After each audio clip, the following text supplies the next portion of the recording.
প্রিয় বন্ধুরা, আসসালামু আলাইকুম। তো সবাই কেমন আছেন? আশা করি সবাই ভালো আছেন, সুস্থ আছেন। তো এখানে দেখতে পাচ্তেছেন যে গণপ্রজাতন্ত্রী বাংলাদেশ সরকার কারিগরি শিক্ষা অধিদপ্তর নিয়োগ বিজ্ঞপ্তি প্রকাশ পেয়েছে। তারিখ দেওয়া আছে 11/11/2025 খ্রিস্টাব্দ। এখানে আবেদন করতে হবে অনলাইনের মাধ্যমে। অনলাইন ভিত্তিতে কোনো আবেদনপত্র গ্রহণ করা হবে না। তো এখানে পদ সংখ্যা দেওয়া আছে অসংখ্য জন। তো ক্রমিক নং দেওয়া আছে 1 থেকে 20টা পদ। 1 থেকে 20টা পদে আপনি আবেদন করতে পারবেন। পদ সংখ্যা টোটাল দেওয়া আছে সর্বমোট 218টি। 218 জন লোক নেওয়া হবে এবং কোন পদে কতজন লোক নেওয়া হবে, পদের নাম কি, এটা জানাবো, বিস্তারিত সাথে থাকবেন।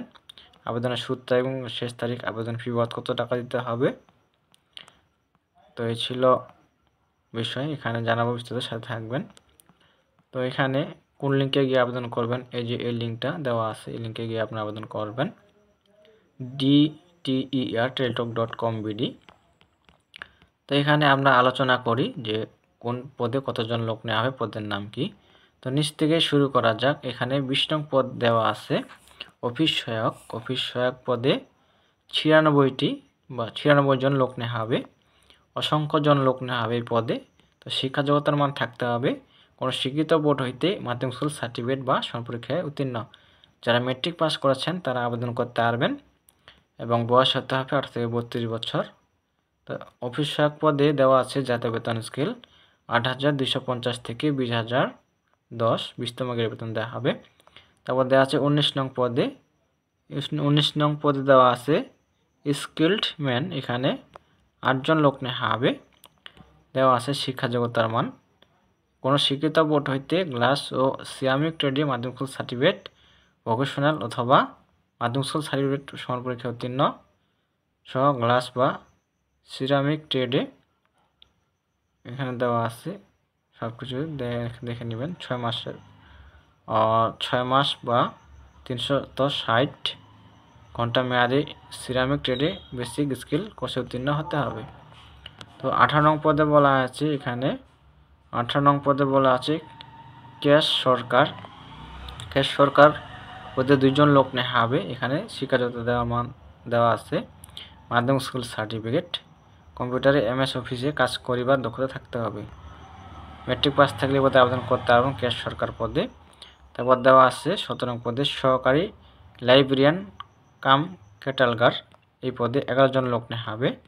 তো এখানে শিক্ষাযোগ্যতা মান থাকতে হবে স্নাতক বা সমান ডিগ্রি সহ গ্রন্থাগার বিজ্ঞানে সার্টিফিকেট কোর্স উত্তীর্ণ হতে হবে। এখানে 11 জন লোক নেওয়া হবে সহকারী কাম লাইব্রেরিয়ান কাম ক্যাটালগার পদে। তারপর দেওয়া আছে 16 নং পদ।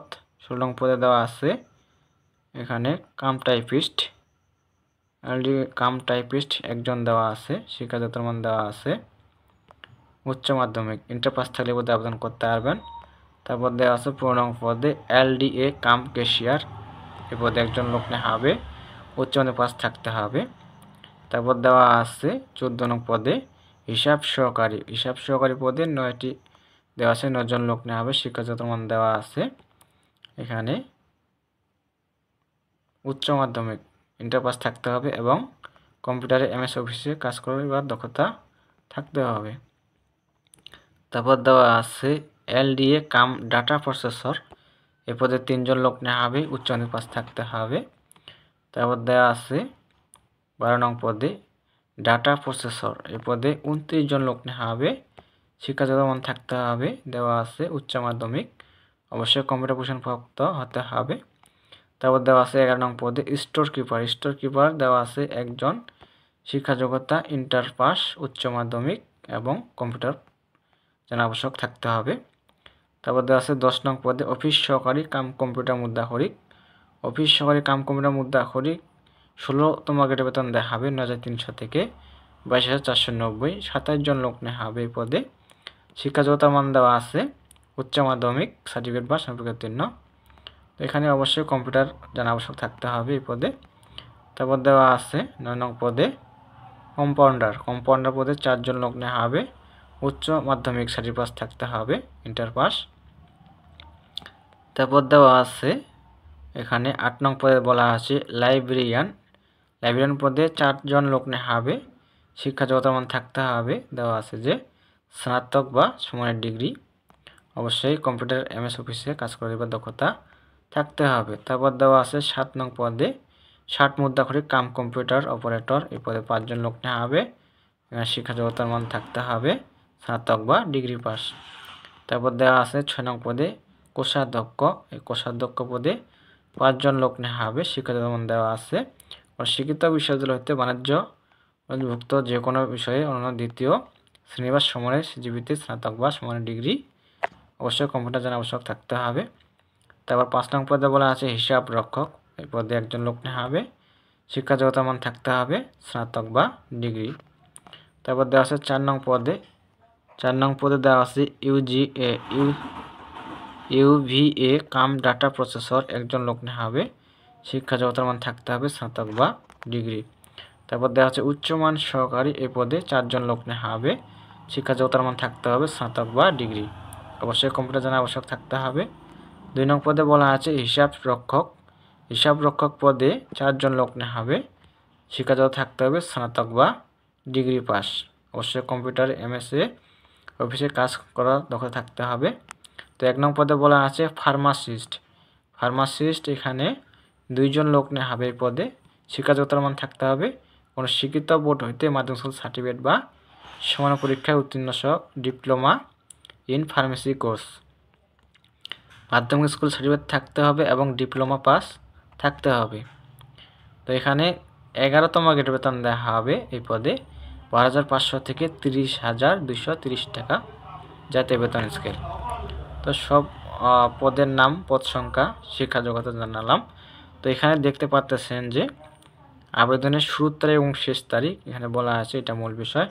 অনলাইনে আবেদনপত্র পূরণ ও পরীক্ষার ফি জমা শুরুর তারিখ 13/11/2025 সকাল 10টা হতে অনলাইনে আবেদনপত্র জমা দেওয়ার শেষ তারিখ অর্থাৎ লাস্ট ডেট 3/12/2025 বিকাল 5টা পর্যন্ত। তো ডিসেম্বরের 3 তারিখ লাস্ট ডেট, এখানে দেখে আপনি আবেদন করবেন শিক্ষা যোগ্যতা অনুযায়ী যার শিক্ষা যোগ্যতা। তো পরীক্ষার ফি কত টাকা দিতে হবে এখানে দেওয়া আছে। তো এখানে দেওয়া আছে যে 1 থেকে পরীক্ষার ফি দিতে হবে 150 টাকা, এখানে দেওয়া আছে। তারপর টেলিটক সার্ভিস চার্জ দিতে হবে 800 টাকা, মোট 168 টাকা দেওয়া আছে। যে 18 থেকে 20 পর্যন্ত সকল পদে দিতে হবে 50 টাকা, টেলিটক সার্ভিস দিতে হবে 6 টাকা, মোট 56 টাকা। এখানে দেখতে পাচ্ছেন, এখানে দেখে আপনি আবেদন করবেন। তো কোন লিঙ্কে গিয়ে আবেদন করবেন সেটা জানাই দিচ্ছি আগেও, এখনও জানাচ্ছি। এই লিঙ্কে গিয়ে আপনি আবেদন করবেন। তো কম্পিউটার দোকানে গেলে খুব সহজে আবেদন করতে পারবেন, ওরা করে দিবে। এই যে লিঙ্ক হইল dte@teletalk.com.bd, এই লিঙ্কে গিয়ে আপনারা আবেদন করতে পারবেন। তো এই ছিল বিষয়, এখানে দেওয়া আছে সব কিছুই, দেখে আপনারা আবেদন করবেন যার শিক্ষা যোগ্যতা অনুযায়ী। তো এইটুকুই ছিল জানার। এতক্ষণ ভিডিওটি দেখার জন্য আপনাদেরকে অসংখ্য ধন্যবাদ। আর যারা সরকারি চাকরির নিয়োগ বিজ্ঞপ্তি পেতে চান, যারা এখনও চ্যানেলটিকে আমার সাবস্ক্রাইব করেন নাই, অবশ্যই চ্যানেলকে সাবস্ক্রাইব করে সাথে থাকবেন। তো নিয়োগ বিজ্ঞপ্তি আসা মাত্র আপনার মোবাইলে নোটিফিকেশন পৌঁছে যাবে। তো এই ছিল বিষয়, সবাই ভালো থাকবেন, সুস্থ থাকবেন। ধন্যবাদ সকলকে, দেখা হবে পরবর্তীতে নতুন কোনো সার্কুলার নিয়ে।